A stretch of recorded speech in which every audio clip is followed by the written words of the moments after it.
Trump ने कहा कि रूस प्रशिक्षण कर रहा है, चीन भी कर रहा है, पाकिस्तान भी कर रहा है, लेकिन वो खुलकर नहीं बताते। वे अंडरग्राउंड टेस्ट कर रहे हैं जिससे बाहर किसी को पता नहीं चलता। आप हल्का कंपन महसूस करते हैं, बस इतना ही। ट्रंप ने 33 साल पुराने न्यूक्लियर टेस्ट यानी प्रशिक्षण पर रोक को खत्म करने की वकालत की है। उन्होंने कहा कि अगर दूसरे देश छिपकर टेस्ट कर रहे हैं तो अमेरिका अब चुप नहीं बैठेगा। इस दौरान ट्रंप ने दावा किया कि हमारे पास सबसे ताकतवर परमाणु हथियार है, अगर बाकी देश टेस्ट कर रहे हैं तो हम क्यों ना करें। ट्रंप का बयान उस वक्त आया जब कुछ महीने पहले पाकिस्तान में 3 दिन लगातार भूकंप के झटके महसूस हुए थे। तब भी सवाल उठे थे कि क्या प्राकृतिक भूकंप थे या फिर अंडरग्राउंड न्यूक्लियर टेस्ट के झटके। विशेषज्ञों का कहना है कि 1998 के बाद से पाकिस्तान ने कोई सार्वजनिक परमाणु प्रशिक्षण नहीं किया, लेकिन उसकी गुप्त गतिविधि एक बार शक जता रही है। पश्चिमी खुफिया एजेंसियों के मुताबिक पाकिस्तान कई बार टेस्ट कर चुका है, यानी ऐसी टेस्टिंग जिसमें पूरा विस्फोट नहीं होता लेकिन हथियार की ताकत का आकलन किया जाता है। ट्रंप के इस बयान ने एक बार फिर से पाकिस्तान के परमाणु कार्यक्रम को अंतर्राष्ट्रीय बहस के केंद्र में ला दिया। दुनिया यह पूछ रही है कि क्या पाकिस्तान अपने पुराने रास्ते पर लौट आया है और क्या ट्रंप के बयान से न्यूक्लियर रेस फिर से शुरू हो जाएगी। अगर अमेरिका फिर से टेस्टिंग शुरू करता है तो इसका सीधा असर दुनिया के हर परमाणु संपन्न देश पर पड़ेगा। रूस, चीन, उत्तर कोरिया ये पहले ही सक्रिय हैं और अब अगर अमेरिका भी शामिल हो गया तो नए शीत युद्ध का खतरा बढ़ जाएगा। विशेषज्ञों का कहना है कि इससे वैश्विक न्यूक्लियर बैलेंस टूट जाएगा। संयुक्त राष्ट्र और अंतर्राष्ट्रीय परमाणु एजेंसी IAEA पहले ही चेतावनी दे चुके हैं कि किसी भी देश का नया टेस्टिंग NPT के मूल उद्देश्य को कमजोर कर सकता है। ट्रंप ने अपने बयान में लगभग हर परमाणु संपन्न देश का नाम लिया, लेकिन भारत का नाम नहीं लिया। विश्लेषक मानते हैं कि यह भारत की जिम्मेदार परमाणु नीति के अप्रत्यक्ष स्वीकृति है। भारत ने हमेशा नो फर्स्ट यूज यानी पहले हमला ना करने की नीति अपनाई है। इसके उलट पाकिस्तान की नीति अस्पष्ट है, वह पहले हमला करने के विकल्प को खुला रखता है। भारत ने बार बार कहा है कि उसकी परमाणु ताकत सिर्फ रक्षा के लिए है, लेकिन पाकिस्तान के गुप्त कार्यक्रम और ट्रंप के नए आरोप ने एशिया में चिंता बढ़ा दी है। सवाल यह भी है कि अगर अमेरिका फिर से टेस्ट करेगा तो क्या भारत और चीन को मजबूर होना पड़ेगा। पाकिस्तान का परमाणु सफर 1971 के युद्ध के बाद शुरू हुआ। तत्कालीन प्रधानमंत्री अली भुट्टो ने कहा था कि हम घास खाएंगे लेकिन बम बनाएंगे। 1970 के दशक में डॉक्टर अब्दुल कदीर खान ने इस कार्यक्रम को गति दी।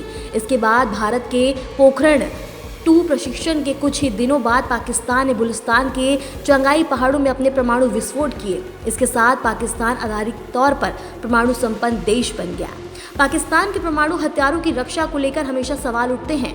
देश में मौजूद आतंकवादी संगठन और राजनीतिक अस्थिरता के कारण कई बार पश्चिमी खुफिया एजेंसियों ने चेतावनी दी है कि न्यूक्लियर हथियारों पर नियंत्रण खतरे में पड़ सकता है। अब जब ट्रंप का यह बयान सामने आया तो सवाल उठता है कि क्या पाकिस्तान फिर से वैसी गलती दोहरा रहा है या महज राजनीतिक बयानबाजी कर रहा है। बहरहाल ट्रंप ने पाकिस्तान के परमाणु टेस्टिंग का दावा करते हुए यह भी कहा कि अमेरिका को फिर से परमाणु टेस्टिंग शुरू करने की जरूरत है। उन्होंने दावा किया कि अमेरिका के पास इतने परमाणु हथियार हैं कि दुनिया को 150 बार नष्ट किया जा सकता है, लेकिन रूस और चीन की गतिविधियों के चलते टेस्ट करना जरूरी है। इसी क्रम में जब ट्रंप से पूछा गया कि उत्तर कोरिया के अलावा कोई भी परमाणु टेस्टिंग नहीं कर रहा तो अमेरिका क्यों कर रहा है, इस पर उन्होंने कहा कि रूस, पाकिस्तान और चीन भी गुप्त टेस्टिंग कर रहे हैं, बस दुनिया को पता नहीं चलता। ट्रंप ने इस इंटरव्यू से पहले ही रक्षा मंत्रालय को परमाणु हथियारों का तुरंत टेस्टिंग शुरू करने का आदेश दे दिया था। परमाणु टेस्टिंग कोई आसान काम नहीं है कि जब जी में आया तब कर ली जाए। इसके लिए वैज्ञानिक, तकनीकी और राजनीतिक तैयारी का मिश्रण करना होता है। न सिर्फ बड़े बल्कि एक छोटे देश के लिए भी इसमें महीनों से सालों लग जाते हैं और ऊपर से सैटेलाइट की नज़र से बचना बेहद ही मुश्किल होता है।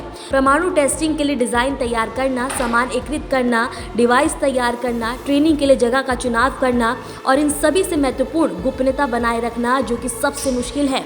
ऐसे में आर्थिक रूप से कंगाल देश पाकिस्तान के लिए आज के समय में परमाणु टेस्टिंग करना यह संभव नहीं लगता। कहीं ना कहीं ट्रंप का बयान हमेशा की तरह राजनीतिक लाभ के लिए हो सकता है, लेकिन मान लेते हैं कि अगर ट्रंप का यह दावा सच साबित होता है तो भारत के लिए क्या कोई चुनौती हो सकती है या भारत आगे का कदम क्या उठाएगा, इस बात पर भी चर्चा करते हैं। भारत का परमाणु कार्यक्रम कभी हमले के लिए नहीं बल्कि निवारण के लिए रहा है, लेकिन अब जब वैश्विक शक्तियां फिर से टेस्टिंग के रास्ते पर लौट रही हैं तो पाकिस्तान जैसी अस्थिर ताकत भी अपनी परमाणु गतिविधि को तेज कर रही है।